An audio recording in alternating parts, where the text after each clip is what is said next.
Oi pessoal, tudo bem com vocês? Sejam bem-vindos a mais um vídeo aqui no Léguas e Letras. E se você está aqui, provavelmente você assistiu a primeira parte deste vídeo, que é a apresentação sobre as intermitências da morte de José Saramago. Então, neste vídeo aqui, eu vou trazer algumas análises, algumas reflexões mais aprofundadas sobre a obra, com spoilers. Então, se você tem problema com spoilers, assista apenas ao primeiro vídeo, no qual eu vou apresentar a obra de forma geral, um pouquinho sobre o enredo que vai acontecer, mas sem spoilers, sem estragar a sua experiência de leitura. Aqui vou trazer detalhes, vamos falar, ler alguns trechinhos, então, inevitavelmente, teremos detalhes da obra, do enredo, coisas que vão revelar aí a sua o que vai acontecer na história. Então, se você tem problema com spoilers, assista apenas ao primeiro vídeo e volte aqui depois que ler o livro, porque vale muito a pena a gente pensar juntos sobre essas coisas. Então, como eu já comentei em outros vídeos, eu gosto bastante de fazer algumas pesquisas além, né, da obra, além da leitura. Esse livro aqui eu li com um grupo de amigos, então a gente também chegou a algumas conclusões em conjunto ali na nossa discussão sobre a obra. Então eu vou deixar para vocês aqui na descrição do vídeo alguns podcasts que eu escutei sobre o livro, coisas que agregaram a minha experiência, ao conhecimento sobre a obra e com as quais eu concordei, discordei. Então eu vou falando aqui com vocês sobre essas informações, sobre o que eu interpretei aqui da obra. Então, em um dos podcasts, salvo engano, eu escutei sobre esse objetivo do Saramago de trazer aqui nesse livro duas grandes questões: como os seres humanos lidam com a morte e como a morte lida com os seres humanos. E eu achei bem interessante isso, porque de fato o livro ele é meio que dividido em duas partes, como eu disse no primeiro vídeo. Então nesse primeiro nós vamos ver as consequências da falta da morte em um determinado país. E a segunda parte a gente vai ter essa humanização da morte, lidando com os seres humanos de uma forma muito mais direta, porque ela vai se interessar por um homem em particular.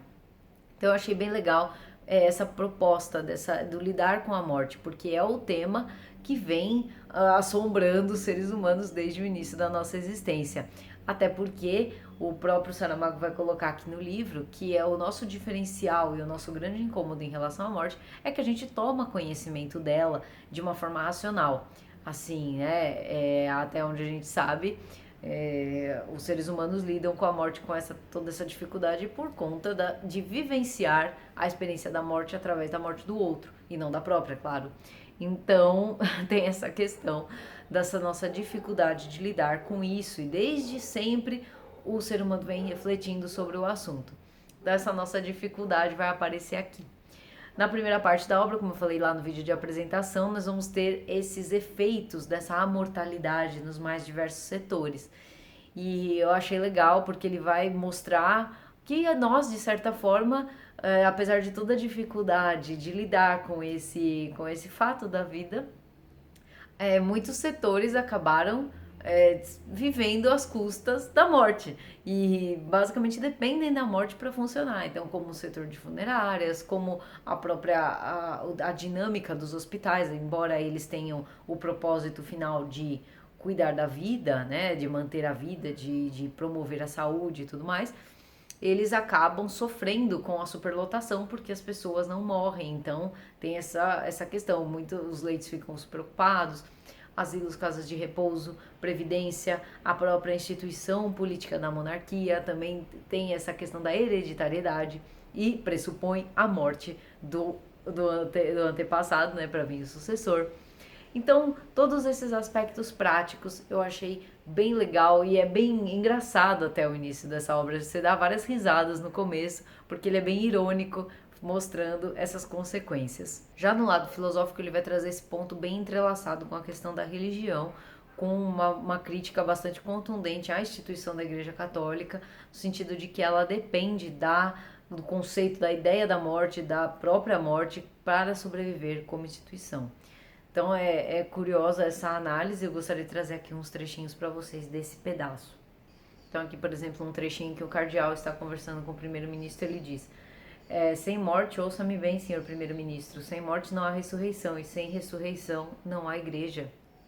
Então é pesado, né? Vamos ver aqui mais um outro trecho que eu achei bem interessante, que é o seguinte: as religiões, todas elas, por mais voltas que lhes dermos, não têm outra justificação para existir que não seja a morte, precisam dela como do pão para a boca. Então, apesar dele focar bastante na Igreja Católica, ele vai aqui trazer essa necessidade da morte para todas as religiões. Se a gente for lembrar aqui, por exemplo, do Antigo Egito. Gente, tudo estava baseado na vida após a morte. A construção das pirâmides era essa coisa da vida após a morte. Então, apesar desse enfoque mais para a religião católica aqui nessa obra, ele também vai trazer essa observação a respeito das demais religiões. E, como eu disse, imagina, lembrem lá, né, até no Egito, desde o Antigo Egito, a gente já tem essa ideia da vida após a morte, então pressupõe a própria morte, claro. Então tem um outro trecho que ele logo em seguida vem dizendo. Um deles, conceituado integrante do setor católico, disse: tem razão, senhor filósofo, é para isso mesmo que nós existimos, para que as pessoas levem toda a vida com o medo pendurado ao pescoço e, chegada a sua hora, acolham a morte como uma libertação. O paraíso... Eu tô dando as entonações porque não tem ponto de interrogação, né, pessoal? Como eu disse, a escrita do Saramago é bem particular, mas vocês podem perceber que não tem dificuldade para a gente entender o diálogo. Então, o paraíso ou inferno, ou coisa nenhuma. O que se passa depois da morte importa-nos muito menos que o que geralmente se crê. A religião, senhor filósofo, é um assunto da terra, não tem nada a ver com o céu. Não foi o que nos habituaram a ouvir. Algo teríamos que dizer para tornar atrativa a mercadoria. Isso quer dizer que em realidade não acreditam na vida eterna? Fazemos de conta. Então vejam aí a crítica que ele vai fazer, né? Então, como eu disse no primeiro vídeo, o Saramago é ateu e ele vai trazer mesmo essas críticas. Ele teve problemas lá com outro livro que ele publicou, o Evangelho segundo Jesus Cristo.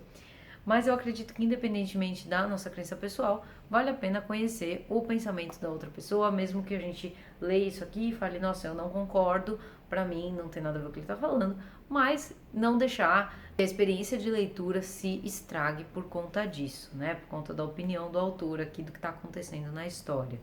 Então, logo em seguida a esse diálogo que eu mostrei pra vocês, tem um outro trecho bastante interessante que eu até publiquei lá no Instagram. Se você ainda não segue, siga lá o Instagram do Léguas e Letras, que é o seguinte: porque se os seres humanos não morressem, tudo passaria a ser permitido.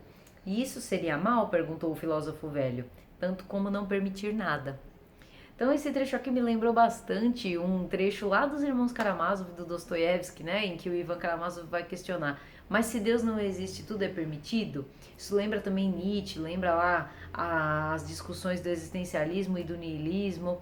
Então essa coisa do que vai ser do homem sem a existência de Deus, e aqui no caso, no Intermitências da Morte, esse Deus representado pela morte, porque, como eu disse antes, a religião estaria intrinsecamente ligada à ideia da morte, então, sem morte não há Deus, e sem Deus o que vai ser do ser humano? Isso vem permeando diversas obras da literatura. Essa questão tá aí, né? E independente da crença religiosa, uma questão que eu acho que vale a pena se pensar é ética, moral, a religião, até que ponto as nossas atitudes, assim, os nossos conceitos de bem e mal estão relacionados com os conceitos religiosos, né? Como esses conceitos de bem e mal, eles vieram da religião ou foram para a religião também, porque se a gente for pensar lá, Aristóteles já escreveu Ética Nicômaco, colocando que a busca da felicidade do homem é a busca do bem, então as ações do homem em busca dessa felicidade do bem, e nessa época a gente não tem religião, né, o cristianismo aqui no caso que ele está apontando aqui no livro. Então, como essas coisas vêm se entrelaçando e como é complexo a gente vê atualmente com todas as religiões que existem, a gente vê a ética, a boa condução sem essa influência de uma forma ou de outra das ideias religiosas. Então essas coisas estão muito interligadas. Mas é aquilo, né? É exagerado dizer, né, que a pessoa só vai agir bem se ela tiver dentro da cabeça dela um conceito de céu e inferno. Então, também seria extremamente radical dizer que uma pessoa que não acredita em Deus, né, que não acredita numa entidade superior, né, que não tem essa ideia de céu, inferno, julgamento final e tudo mais, ela não vai poder agir bem. Então, tudo isso fica no ar aqui quando a gente vê essas frases. Porque se os seres humanos não morressem, tudo passaria a ser permitido. Isso seria mal, né? Tanto quanto não permitir nada. Então, essa coisa, todo esse conjunto de ideias vem para nós, para a gente chegar às nossas próprias conclusões a respeito. Então, é isso que eu gosto muito dos clássicos. porque independente da gente concordar ou não com a ideia que está no livro, os questionamentos surgem e as coisas estão aí permeando, essas questões estão permeando todas as obras da literatura de uma forma ou de outra, porque os clássicos tratam do que? Da nossa existência, da nossa condição humana. Sem esquecer também da questão do sentido, né? Como quando eu mencionei existencialismo aqui, a gente tem aquele outro lado, né, do Albert Camus ali, da inexistência de sentido, do existencialismo dele, do homem absurdo, que a gente comentou lá na nossa resenha sobre o estrangeiro e um pouquinho sobre o mito de Sísifo. Também vou deixar o card aqui para vocês, link aqui embaixo. Então, é muito tema, pessoal, é muita coisa pra gente pensar a respeito, né? E eu adoro. Deixa aqui seus comentários até sobre isso, eu gosto de saber as opiniões de vocês. Eu ainda tenho muito que refletir, muito que concluir, né? A gente tem sempre muito que aprender com esse tipo de reflexão. O segundo ponto tratado aqui no livro, que é bem polêmico, e eu não quis comentar esse ponto na apresentação, porque pra mim seria dar um spoiler, porque o que aconteceu aqui me impressionou bastante, que é a questão do assassinato versus eutanásia, a ideia de dar a morte. Uma outra questão que é tratada aqui nesse livro e que eu não quis comentar na parte da apresentação, porque eu me impressionei muito quando eu li, então eu entendi que poderia ser um spoiler, é a questão da eutanásia versus a questão do assassinato. E por que isso? Nesse estado de amortalidade que as pessoas vão ficar, porque a morte afinal parou de trabalhar, elas vão seguir adoecendo e envelhecendo. Mas aí tem todo aquele problema dos hospitais que estão super lotados e aí as pessoas acabam sendo obrigadas a ficar em casa, super doentes, super idosas, já passadas do tempo ali que inicialmente era previsto para elas viverem, né? Já que a morte simplesmente abandonou o ofício temporariamente, aquele dia lá marcado passa e a pessoa continua vivendo. Isso vai gerando diversos problemas, as pessoas estão super doentes e tristes e algumas pedem para morrer, elas falam, nossa, tudo que eu queria era morrer e tal. E uma família lá, nessa família existe um senhor muito idoso e uma criança doente. E eles estão numa situação muito terrível com essas duas pessoas. E eles decidem tentar uma coisa, que é atravessar a fronteira para ver o que acontece. E eles fazem isso na calada da noite, atravessam a fronteira e quando atravessam, os dois morrem. Então essa descoberta desse fato acaba levando a duas coisas. Primeiro, a dificuldade inicial de decidir vamos ou não vamos atravessar a fronteira com eles, que é basicamente decidir uma eutanásia. A questão da vergonha, eles fazem isso no meio da madrugada para que nenhum vizinho veja o que eles estão fazendo. Mas sempre tem um ali que vê e depois vem questionar o que eles estavam fazendo com a carroça na rua no meio da noite. Dessa questão da vergonha, do que os outros vão pensar depois que eles virem que mesmo num país em que ninguém mais morre, nós decidimos dar a morte lá pro vovozinho e pro menininho doente. Então tem isso. Então, se isso seria assassinato ou não, esse julgamento. Então, esse julgamento que vai ser inicialmente muito forte em relação a essa família, depois as pessoas vão começar a sentir na pele a mesma situação e vai nascer uma máfia em torno disso, que vai basicamente ela vai se incumbir de levar as pessoas para a fronteira discretamente, mediante algum pagamento, para que elas morram. Então, assim, as famílias vão começar a mandar as pessoas para lá da fronteira para elas morrerem e elas voltam, né? Morrem lá e depois trazem de volta, mas não tem um enterro oficial, nada. Então tem essa questão, essa máfia que surge com isso e o governo conivente com isso. Então também é uma crítica aqui ao governo ser conivente com máfias. Essas eu acredito que são as questões mais prementes e interessantes aqui da primeira parte. E nessa segunda parte aqui nós vamos ter essa humanização da morte. E um dos podcasts que eu ouvi, agora não me lembro exatamente qual, vou deixar todos aqui no link para vocês, vai comentar que essa questão é uma ideia de humanizar a morte para facilitar o nosso contato com ela. Humanizar a morte para mostrar como a morte lida com os seres humanos. Então é bem interessante essa interpretação. E nessa segunda parte o que vai acontecer é, a morte ela vai enviar uma carta pessoalmente a um diretor de TV desse país para que ele leia essa carta em horário nobre, dizendo que ela realmente parou de matar e tudo mais, e que ela decidiu depois ela decide tomar uma segunda medida, que é enviar a carta com um aviso prévio de 7 dias. Então é um negócio meio Samara ali, né, do chamado. Quem lembra desse filme, né, pessoal?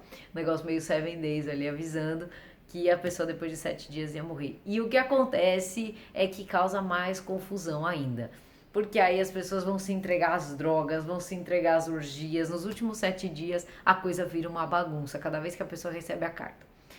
E também aqui cabe essa reflexão, né? Será que vale a pena saber o dia em que a gente vai morrer? Então tem esse, né? Como você vive sabendo exatamente o dia? Às vezes você poderia pensar, eu vou tomar decisões melhores sabendo que eu vou morrer no dia X, exatamente.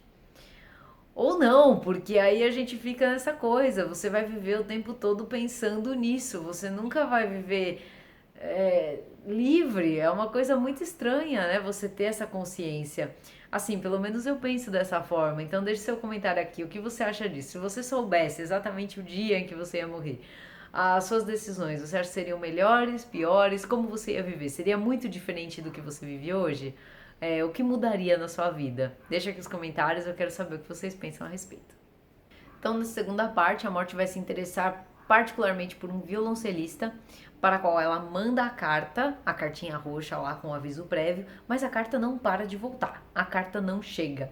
Então ela manda e volta, e a carta aparece na frente dela, ela deixa a carta, ela despacha as cartas, é uma coisa bem burocrática o trabalho da Morte, ela conversa com a foice, é bem legal aqui como o Saramago vai trazer essa parte da humanização da morte. Então essa carta vai e volta, e ela fica interessada nesse violoncelista. O violoncelista como um artista, ele lida, né, com a morte talvez de uma forma diferente, essa é uma interpretação possível para esse fato da carta ficar voltando. E ela se interessa e aparece em forma humana para ele, e eles começam a se conhecer e ele não sabe que ela é a morte. Mas ela se interessa de tal forma por ele que ela meio que se apaixona por ele e fica com ele. E aqui, lembrem que eu falei para vocês do começo desse livro, dessa frase bastante interessante do começo, no dia seguinte ninguém morreu, que eu disse que passa essa impressão da gente pegar o bonde andando. Então, o Saramago vai fechar o livro com essa mesma frase. Então a morte, depois de várias idas e vindas com esse violoncelista, ela acaba passando a noite com ele, e no dia seguinte ninguém morreu. Então, o que fica? Fica um final aberto pra gente, como se a ponta do final se atasse à ponta do começo de uma certa maneira, como se a coisa fosse ficar cíclica. E isso, como eu comentei lá no vídeo da apresentação, a entrevista lá do Saramago dá spoilers, porque ele vai comentar sobre isso. E ele fala que realmente a intenção dele era dizer que isso ia se repetir indefinidamente, como forma de mostrar que com a morte ninguém pode, que a gente não tem nenhum poder em relação à morte. Quando eu li, antes de ouvir a entrevista, eu tinha pensado em duas possibilidades. Essa, da coisa ser cíclica, e a segunda, da morte ter desistido definitivamente de matar naquele país.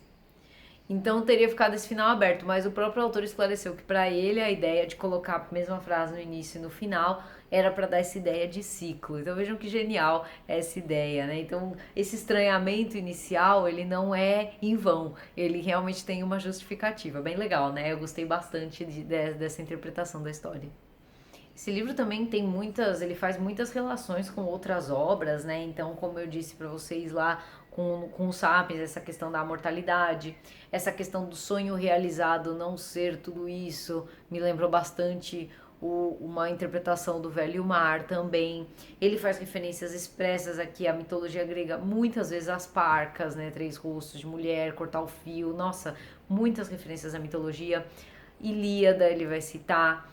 Tem um momento que ele vai dizer que não há nada mais nu que um esqueleto, vai falar um pouco sobre o esqueleto, que também muita referência a Hamlet aqui, né, daquela análise que ele faz lá do crânio do Yorick lá, então tem essa referência do Hamlet. Tem um momento que ele cita expressamente aquele ensaio do Montaigne, Filosofar é Aprender a Morrer, que está no livro de ensaios do Montaigne, que tem aqui no Brasil pela Penguin, vou deixar aqui a capa para vocês, é um ensaio fantástico também. Então, a questão da morte está aí para nós em diversas obras, em diversas reflexões. Eu acho que esse livro vale bastante a pena. Foi uma experiência de leitura muito boa. Apesar das minhas interpretações aqui da segunda parte, eu acredito que eu ainda tenho mais o que aprender desse livro e por isso que eu conto com os comentários de vocês também. Espero que vocês tenham gostado dessa resenha. Se você ainda não é inscrito no canal, Curta, inscreva-se, comente, compartilhe. Vamos conversar aqui sobre José Saramago, sobre literatura, sobre essas questões universais da vida humana. Bem, pessoal, um grande abraço a todos. Nos vemos nos próximos vídeos.